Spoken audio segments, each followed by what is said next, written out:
Oke, Assalamualaikum warahmatullahi wabarakatuh. Bismillahirrahmanirrahim.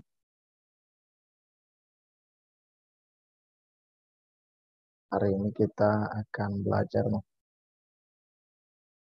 pengenalan aquaculture. Eh, Sebetulnya apa yang dimaksud dengan aquaculture sendiri? Aquaculture itu ada tiga komponen. Yang pertama, bisa dikatakan aquaculture itu ada kegiatan budidaya yang sifatnya terkontrol. Yang kedua, kegiatan budidaya itu harus berkelanjutan. Dan yang ketiga, hasil dari budidaya itu harus menguntungkan. Nah, tiga komponen ini merupakan salah satu aspek yang bisa dikatakan atau yang bisa disebut dengan kegiatan aquaculture. Jadi apa yang dimaksud dengan aquaculture? Aquaculture adalah kegiatan budidaya yang terkontrol, kemudian berkelanjutan dan menghasilkan keuntungan. Dari tiga komponen ini, maka secara keseluruhan aquaculture itu disebut dengan bisnis. Oke, ada tiga komponen yang tadi kita sebutkan. Kegiatan budidaya itu harus terkontrol. Apa saja yang bisa dikontrol dalam kegiatan budidaya? Yang pertama, kita harus mengontrol kualitas air dengan mengelola atau yang kita sebut dengan manajemen kualitas air. Yang ketiga, kita harus mengontrol manajemen pakan. Yang kedua adalah penanganan hama dan penyakit. Yang ketiga adalah penanganan hama dan penyakit. Dari ketiga komponen ini, dalam kegiatan budidaya harus kita kontrol sehingga berjalannya aktivitas budidaya itu berlangsung dengan baik untuk menghasilkan keuntungan. Nah, yang kedua adalah berkelanjutan. Apa aspek yang sehingga dikatakan bahwa budidaya itu harus berkelanjutan? Tadi kita sudah bahas bahwa budidaya itu harus terkontrol. Di samping terkontrol, budidaya atau aquaculture itu mesti berkelanjutan. Nah, berkelanjutan yang dimaksud adalah kita melakukan manajemen suatu produksi. Mana produksi aquaculture itu? Produksi aquaculture itu harus berkelanjutan, harus dimanage dengan baik. Apa saja yang digunakan, apa saja komponen yang kita lakukan untuk manajemen produksi? Misalnya, memiliki skema produksi. Misalnya kita mau memiliki skema produksi, kita akan produksi umur panennya berapa, kita panen di size berapa, kemudian kita akan menanam kembali atau penebarannya itu di tanggal berapa, dan kita cocokkan dengan waktu-waktu tertentu yang berhubungan dengan penentuan waktu produksi. Jadi dalam manajemen produksi tersebut ada dua hal. Yang pertama itu memiliki skema produksi, yang kedua itu kita harus menentukan kapan kita harus melakukan produksi.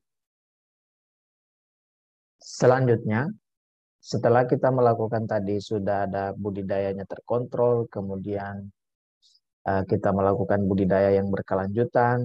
Selanjutnya, bahwa budidaya itu harus menguntungkan. Bagaimana mungkin aquaculture bisa berkelanjutan jika dari hasil budidaya itu tidak berkelanjutan? Nah, bagaimana kita harus bahwa proses aquaculture itu harus menguntungkan? Maka perlu dilakukan sebelum kita melakukan produksi ada yang namanya proyeksi produksi. Misalnya kita melakukan budidaya udang faname. Udang faname ini kita tebar berapa, pakan yang dilakukan itu, yang digunakan itu berapa selama musim panen. Pakan larvanya berapa, kemudian pakan pembesarannya berapa, manajemen kualitasnya air itu bagaimana. Sehingga biaya produksi sudah terprediksi sejak awal kita melakukan budidaya. Jika biaya produksi sudah kita terprediksi di awal kita melakukan budidaya, kemudian kita melangkah ke tahap yang selanjutnya. Jika kita melakukan budidaya udang faname, melakukan ikan budidaya ikan lele, atau melakukan budidaya-budidaya jenis ikan-ikan lainnya, kita mesti melihat peluang market, di mana peluang market itu baik berskala lokal ataupun produksi uh, jenis produksi yang akan kita produksi dalam budidaya itu untuk kita ekspor. Misalnya udang faname salah satu komoditi ekspor. Ikan-ikan kerapu merupakan komoditi ekspor. Misalnya kita mau melakukan budidaya lobster. Nah, peluang-peluang market ini kita akan sinkronisasi dengan proyeksi produksi dan biaya produksi yang kita akan canangkan, sehingga produksi kita nanti akan menguntungkan di akhir daripada proyeksi produksi kita, sehingga harga jual dengan biaya produksi yang kita canangkan di awal akan sesuai dan mendapatkan profit yang kita inginkan. Dengan demikian, bisnis aquaculture akan berjalan. Jadi, itulah mungkin definisi aquaculture secara singkat. Aquaculture itu dipahami seperti apa sih sebenarnya aquaculture. Nah, mungkin demikian untuk penjelasan mengenai definisi aquaculture secara khusus. Kemudian definisi aquaculture itu seperti apa. Nah, kira-kira seperti itu kita bercerita tentang aquaculture secara singkat. Terima kasih.